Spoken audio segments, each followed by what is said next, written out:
Welcome to Life Stories. What would you do if the person you loved, the person who promised you forever, suddenly became the one who took everything away from you? Imagine the pain of losing not just a loved one, but a symbol of that love, your engagement ring, sold without your consent, as if it were nothing more than a forgotten trinket.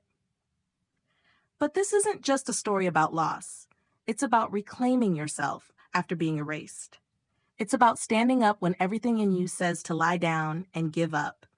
This is a story of betrayal, of family secrets, and a woman finding the strength to rewrite her own narrative. Stay with us, because this journey is just beginning. Rachel's fingers shook as she pulled the note from the Langford estate file, her heart pounding in her chest. The words blurred as she read them, over and over. We never truly lost the ring. It's been kept safe. It felt like the ground beneath her had suddenly opened, the air around her thick with disbelief. She hadn't known whether to be angry, relieved, or utterly confused. The ring, the symbol of all her grief and love, wasn't gone after all. But why had her father lied? Why had they sold it without telling her? She stood there in the law office, the letter clutched in her hand. Her mind spun with questions. Questions that her family would never be able to answer. Was this some last-ditch effort to regain control of the narrative? Had they planned this all along, keeping the ring hidden from her, as if it were some prize they could dangle in front of her when the time was right? Rachel felt the anger surge inside her again. Her father's betrayal had cut deeper than any physical wound. But at the same time, there was a strange sense of closure that began to settle over her. The ring had been returned to her in its own way. It wasn't the physical object she wanted. It was the acknowledgement, the recognition that her pain and her love hadn't been erased. She stared at the note for a long time, the weight of it pressing down on her chest. In that moment, something clicked inside her. She had spent so long feeling like the victim in this story. But now she realized she had the power to rewrite the ending. She wasn't going to let them control her anymore. Not her father, not Madison, and certainly not the ghosts of her past. She left the office and drove back to the house, her hands gripping the wheel, her thoughts racing. When she stepped inside, her parents were sitting in the living room, as if nothing had changed, as if they hadn't stolen her future and hidden it away like a piece of forgotten junk. "Rachel," her mother said, her voice soft, almost pleading, "we need to talk." Rachel's eyes burned with unshed tears, but she refused to let them fall. She was done crying, done pleading for validation that would never come. She didn't want their pity. She didn't want their empty apologies. "I don't need to talk," Rachel said, her voice steady. "I don't need anything from you anymore." Her father looked up from his newspaper, a familiar coldness in his eyes. "Rachel, this has gone too far. You've made things harder than they need to be." "I'm the one who's been making things hard?"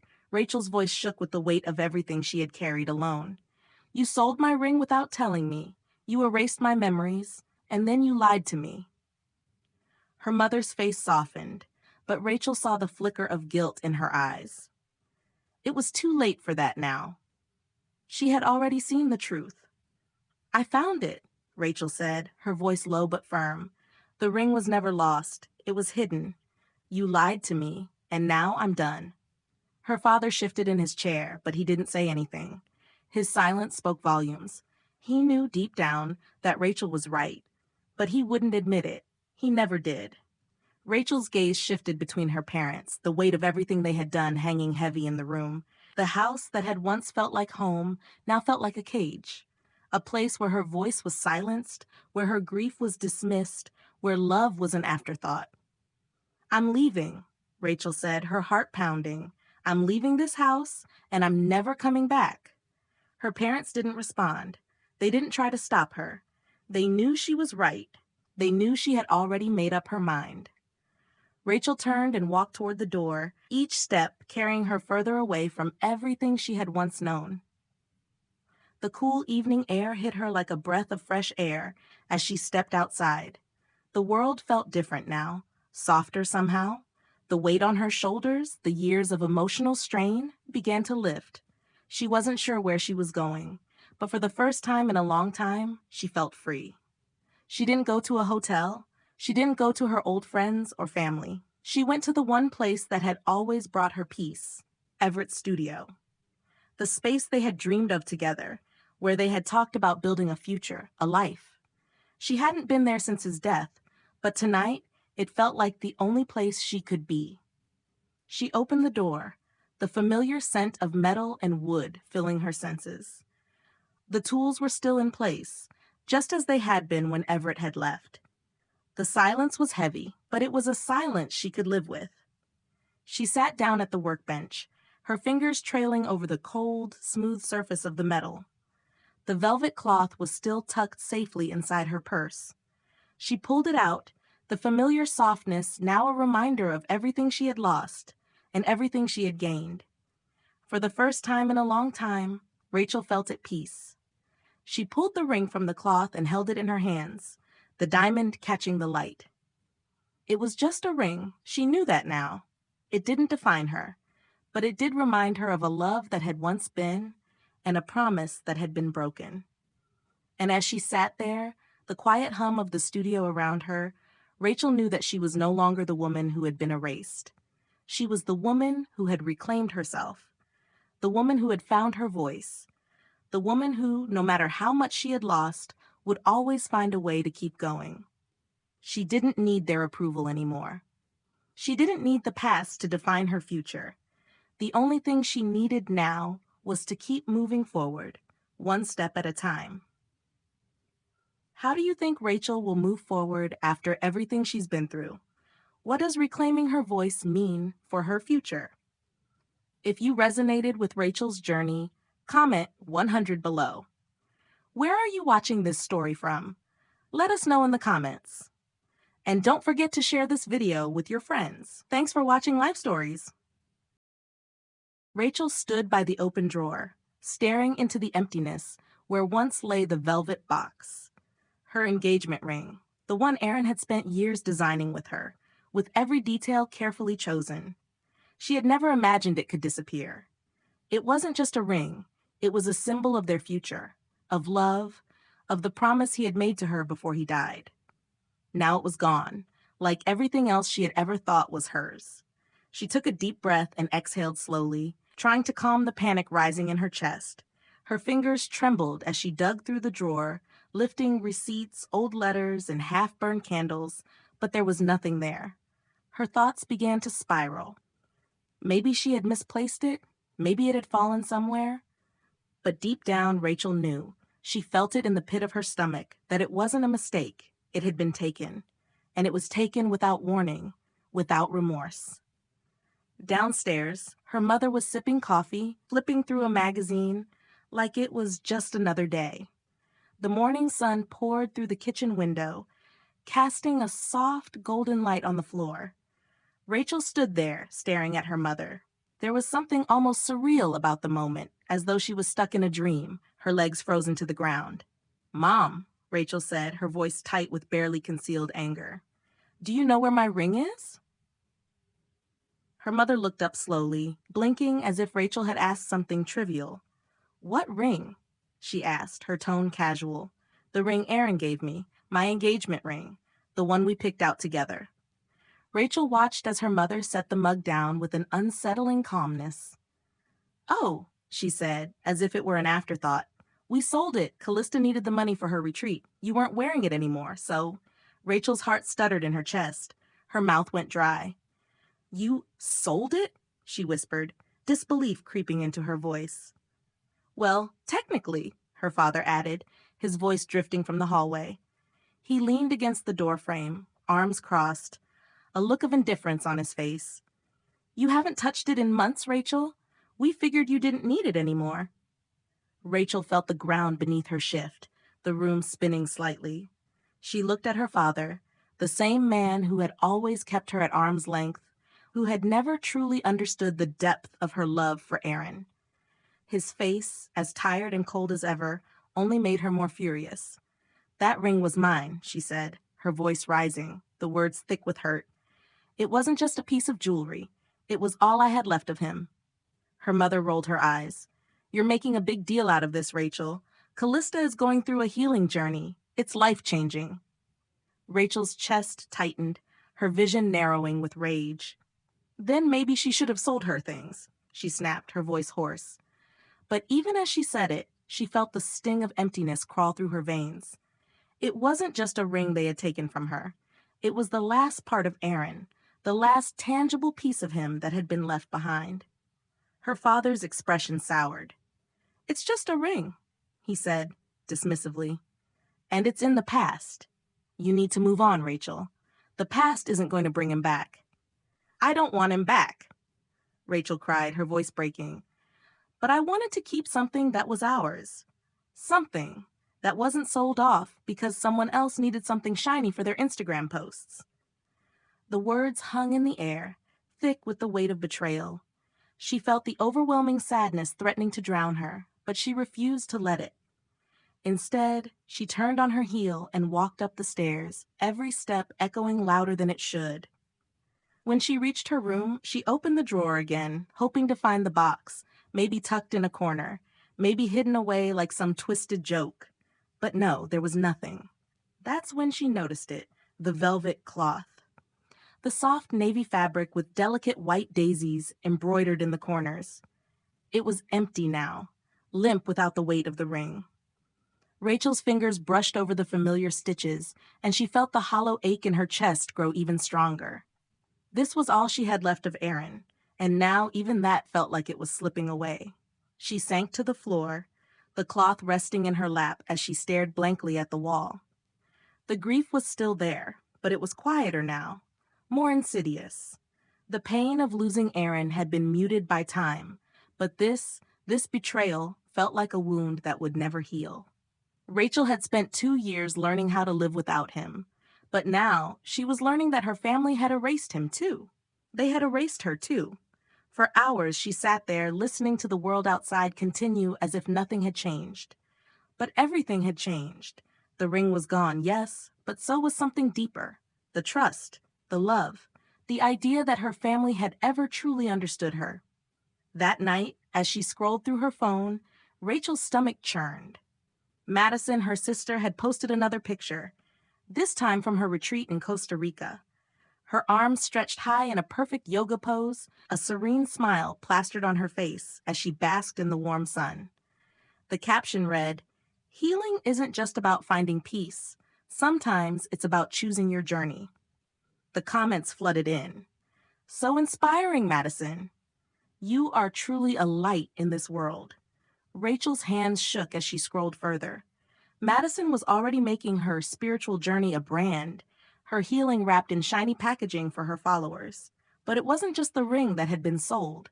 It was Rachel's pain, her grief, and her love that had been commodified. As she stared at Madison's perfect smile, her heart twisted in a way she hadn't expected. It was as though the world had moved on without her, leaving her behind in the ashes of a life she no longer recognized. Have you ever had someone take something so deeply personal from you without any care or remorse? How did you react? How do you cope with the feeling of being invisible in a world that only sees what they want to? Rachel's fingers hovered over her phone, the weight of the decision heavy in the air. She wasn't sure what she would do next, but one thing was certain. She wasn't going to let them erase her. She wasn't going to let them erase Aaron. And whatever came next, she would make sure the world knew the truth. But how far would she be willing to go to reclaim what was hers? Rachel woke up the next morning to the sound of her phone buzzing incessantly on the nightstand. Her eyes opened slowly, the weight of the world still pressing down on her chest, but she didn't move. The night before felt like a blur of rage, grief, and cold determination, but as the day broke over the skyline, something inside her had shifted. The morning sun was a pale glow, weak against the gray of the storm that had been brewing within her. She picked up her phone, eyes still heavy, and saw the flood of notifications from social media, from friends, from family. But it wasn't just that. The messages, the calls, all of it was from the past 12 hours. And at the top of the list, the one that made her chest tighten, was a message from Ethan. I saw the video. You did it. You took back your voice. I'm proud of you, Rachel. But beneath it, another message from her mother. You've gone too far. This family will never be the same. Please stop. Rachel stared at her phone, fingers trembling. She wasn't sure if it was the exhaustion, the emotional roller coaster, or the strange surge of courage, but she felt a deep and unsettling calm settle over her. For the first time in a long time, she wasn't hiding from the truth. She was standing in it, facing it head on. And then her phone buzzed again. This time, it was from Madison. Mom said you did something at the gala. Why can't you just move on? It's just a ring. You know, your drama is so exhausting. Rachel's breath caught in her throat. She had anticipated this. Madison always had a way of twisting things, of making her feel like the villain in a story she never agreed to. But what struck Rachel now, more than the words themselves, was the calmness in Madison's voice. It was as if her sister truly didn't understand the depths of what had been taken. The layers of manipulation were so woven into the fabric of their family that they couldn't see the damage they'd done. She got out of bed and walked to the window, pulling the curtains open. The city outside was waking up, the streets bustling with life, but she felt like she was standing in the middle of an invisible storm, a storm that no one else could see. She was alone in it, but this time, there was no running from it. As she stared out the window, Rachel realized something she hadn't fully admitted to herself before. She didn't just want revenge or justice or even acknowledgement. No, it was deeper than that. She wanted her voice back. She wanted her life back, the life she had been forced to abandon for the sake of others' comfort.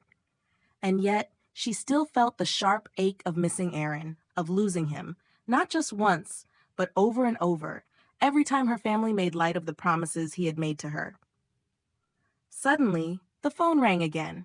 This time, it was her father. "Rachel," he said, his voice clipped. "We need to talk." Rachel's stomach churned. She had been expecting this moment. Her father, the one who had always seen her as the responsible, quiet daughter, the one who took care of everyone's messes, but he was also the one who stood by while her mother sold that ring, without a single thought for her feelings. "I'm listening," she replied, her voice steady, even though her heart was racing. He sighed heavily on the other end.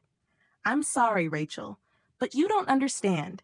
This family is falling apart, and you're the one tearing it down. You've always been the strong one, the one who holds everything together, but you're making it harder for everyone. You need to stop."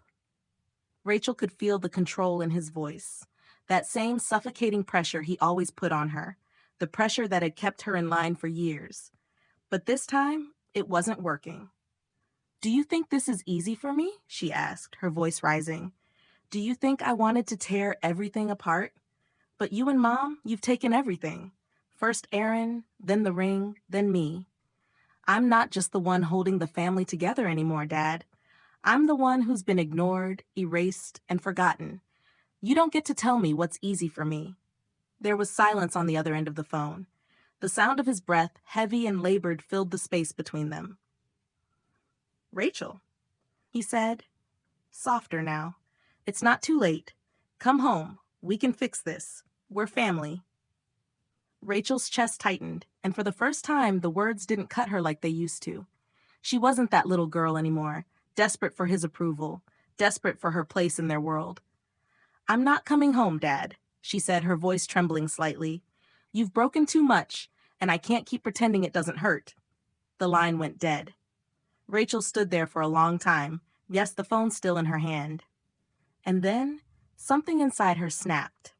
She wasn't going to be controlled anymore. She wasn't going to hide or shrink or apologize for her feelings. It wasn't about them anymore. It was about her. She needed to act. Later that day, Rachel drove to the law office. The envelope she'd been clutching so tightly now felt like it weighed nothing in her hand. She entered the building, the doors swinging open as if she was stepping into a new life. The receptionist gave her a polite smile, but there was a flash of recognition in her eyes as Rachel stepped up to the desk. "I need to speak with Samantha Mira," Rachel said, her voice calm, but the words held a power she hadn't felt before. Samantha, the partner who had once worked on Everett's estate, looked up from her desk as Rachel walked in. There was something in her eyes, a flicker of respect, perhaps, or maybe curiosity. But Rachel wasn't here for pleasantries. "I need to file a formal complaint," she said, sitting across from her. "A claim against my family. For theft, for emotional distress, and for erasing the memory of my fiancé." Samantha didn't say anything for a moment, her gaze locked with Rachel's. And for the first time, Rachel didn't need to explain. Samantha simply nodded and began to take notes. Rachel was about to leave when she noticed the folder sitting on the corner of Samantha's desk. It was labeled Langford Estate. Her stomach dropped. The last time she had seen that file, it was in her father's hands. The twist came in the form of the envelope Rachel found tucked in the file, addressed to her. Her heart thudded in her chest as she tore it open. Inside, a handwritten note read, "We never truly lost the ring. It's been kept safe." Her father had lied. What would you do if your family betrayed you in the most intimate way possible? Would you seek revenge or let it go? And what happens when you realize that everything you thought was lost has actually been kept hidden from you all along?